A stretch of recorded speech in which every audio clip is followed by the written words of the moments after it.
The Philippines, considered a disaster-prone country in Asia, being seated along the Ring of Fire and Typhoon Belt of the Pacific, where an average of 20 typhoon passes every year, it has become imperative that policies and plans for disaster preparedness, response, and relief are in place. In the past few years, various measures and policy reforms and communication strategies were made in order to address the challenges of disasters and risks. The utilization of social media to gain situational awareness has found its niche in the quest to promote safety and awareness during calamities. Recognizing the role of social media, the private and government agencies finally took advantage of its speed and dissemination of information, real-time tracking, and communication across geographical locations. Hello classmates and Professor Bench. My name is Jessica Tulud, and for my research proposal, I chose to tackle #Activism as a disaster and risk communication strategy among the youth of Pampanga. The structure of this report will be divided in 3 parts. First part is the rationale to give you the background of the study and why I chose the topic. Second part is the literature review, where I will discuss my research questions vis-a-vis the related theories and models. And the last part will be the methodology. On the onslaught of Habagat 2012, which poured out a week-long rain and flooding, netizens and the private sectors initiated a unified hashtags in order to keep abreast of the current situation in the Philippines, as well as to reach out to government agencies and their families and friends across social media. #ReliefPH and #RescuePH were trending, with most people using it to seek help and provide information under relief and rescue requests. Due to the widespread use of these hashtags, the Presidential Communications Development and Strategic Planning Office, in coordination with the National Disasters Risk Reduction and Management Council, eventually decided to adopt them on their online announcements in bulletins via social media. The recent shift of approach on how to communicate disaster preparedness and response can also be attributed to the mandate of Republic Act 10121, which encourages the participation of civil society organizations, the private sector, and volunteers in the government's disaster risk reduction program towards complementation of resources and effective delivery of services to the citizenry. Various disasters and risk communications practices tailored for the 21st century were then brought to the spotlight, bringing focus on the development of timely and effective communication strategies in order to increase public involvement and understanding of their roles and responsibilities during disasters and calamities. In exploring the behavioral intentions which encourage users to participate in #Activism as a disaster and risk communication, we begin by identifying the factors or the constructs that affect our decision-making behavior when it comes to responding to disasters and risks while utilizing technological tools in social media. Identifying my research questions and gathering the related literature were challenges, as there are limited resources that tackles hashtags as tool for civic engagement and community participation. Social media has introduced to us new forms of communicating and interacting within the society. One of the most important innovation or tool in social media communication is the hashtag. Hashtag is the message or phrase preceded by the hashtag symbol. It was first used in Twitter by an employee named Chris Messina back in 2007. Hashtag acted as a social bookmark linking topics and events together, making it easier to access and retrieve. For example, tweets related to disasters can be easily retrieved to clicking #disasters.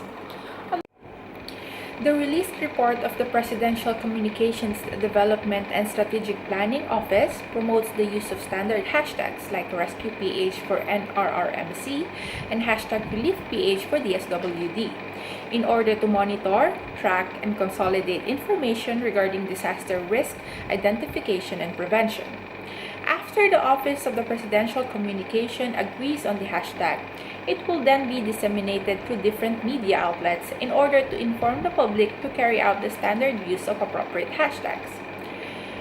How does the public, especially the young netizens or the youth, perceive and understand these hashtags?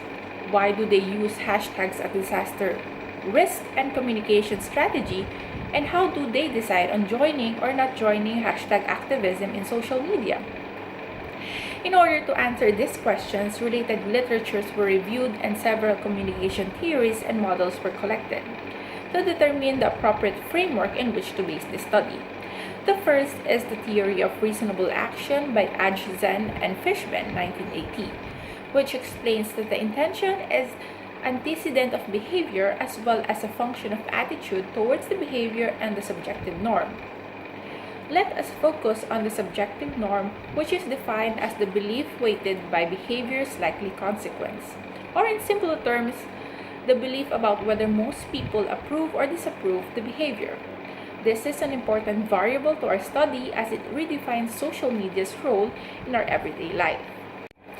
After the standard hashtags are released in the public, postings on social media along with the standard hashtags are then to be filtered according to accuracy and relevance. Such information can be real-time updates with supporting photos and videos which are geotagged and compiled into a map platform. This will compose the system of online activism which will enable volunteers and officials to save time and effort in locating areas which needed the utmost help and attention. The questions related to this are, among all other tools of communication, why did they choose hashtags as disaster and risk communication strategy? How does the public perceive and process this activity of posting and sharing hashtags? Do they think that this is an easy and straightforward way to help rather than making real-life actions? Do they perceive this as a useful and effective form of civic engagement during critical situations? Technology acceptance model by Davis, 1989, is the appropriate model for this question. Davis initially identified perceived ease of use and perceived usefulness as the fundamental constructs in determining systems use. Perceived ease of use is defined as the degree in which a person believes that using a particular system would be free of effort.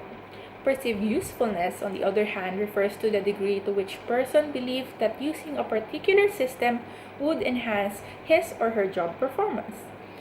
In this study, the perceived effectiveness, Venkatesh and David 2000 expanded this model and incorporated the subjective norm as an additional construct, which was adapted from theory of reasonable action, modifying the model to suit a mandatory settings or a voluntary settings.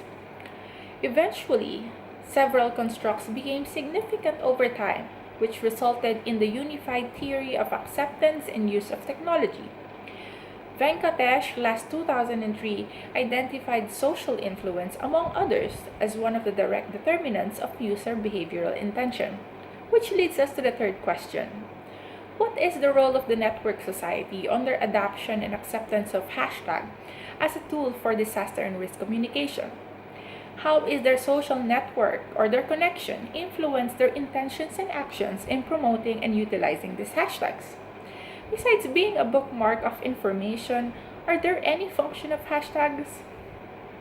To provide answers to the mentioned questions and to focus our research, this study is set to analyze the problem statements through these objectives.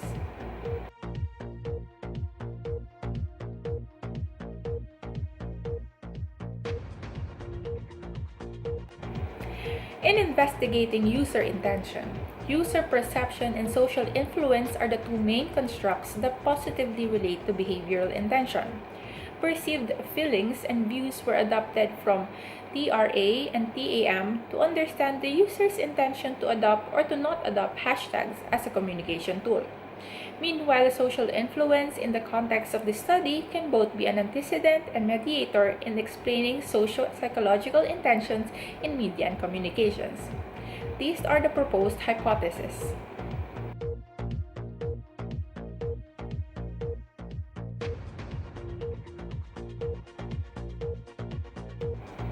The province of Pampanga boasts a total of more than 2 million population. Youth will be referred in this study as individuals belonging from ages 15 to 24 years old. We shall be targeting areas where most of the biggest universities and schools are located, such as the San Fernando City, Angeles City, and the municipality of Bacolor. Non-probability purposive sampling scheme will be implemented in this study as it offers advantages as to cost and convenience in aligning the study with the sample's affiliation and characteristics. This type of sampling method will focus on the researcher's subjective judgment in selecting the samples to be studied. Unlike other sampling methods, it will not randomly select units from the population, but will focus on a particular characteristic of the population of interest. This unit may not be the representative of the population, but it will serve to address the research questions of the study. In particular, its subtype called homogeneous sampling is a method of collecting a specific set of participants among the population. Therefore, this study aims to collect responses from individuals ages 15 to 24, active social media users in the province of Pampanga. This study employs quantitative approach and therefore a questionnaire will be used as it provides details on the sample and measurement as to the relationship between the variables. The survey questionnaire will be based on the conceptual framework and previous literature. It will be pre-tested prior to the official distribution to at least 10 respondents, preferably of the similar ages within the sample. Adjustments and revision will be made if needed as a result of the pretest. As we are targeting the young population, it is important that the questionnaire is clear and concise as possible. Words used should be easily understood and comprehended. The layout must be user-friendly and not time-consuming. Evidently, this step is necessary to ensure the important variables are all covered and the subsequent results are both reliable and valid. We shall gather data for this study through posting of the online questionnaire through Google Docs. Direct messages on the Facebook groups of PIA, NDDRMC, and PCDSPO were made to verify that they also monitor hashtags in Facebook, as well as in Twitter. In order to get response, link to the questionnaire or the URL will be distributed to verified followers of official university Facebook groups in Pampanga. Correspondences with local communication and marketing professors will be held to seek assistance and to further increase the response rate. Based on the previous literature review, we shall pattern our measurement method to TAM research papers. Park, last 2009, employed both convergent and discriminant validity to check that the indicator of a factor has a high correlation and that the correlation between construct provides a valid measurement. Meanwhile, data analysis will be composed of the following parts. The first is the data preparation, descriptive analysis, and the inferential analysis. To conclude this report, I would like to highlight that this study aims to contribute to the development of a more sustainable and reliable approach and disaster and risk communication strategies in social media. The information gathered will help support government initiatives in using the new media for their relief and response operation. It will also help them understand public demands and understanding of the timely, comprehensive, and clear disaster and risk communication mechanisms. Thank you for taking time to listen to my research proposal. If you have any feedback or questions, please feel free to comment it down below.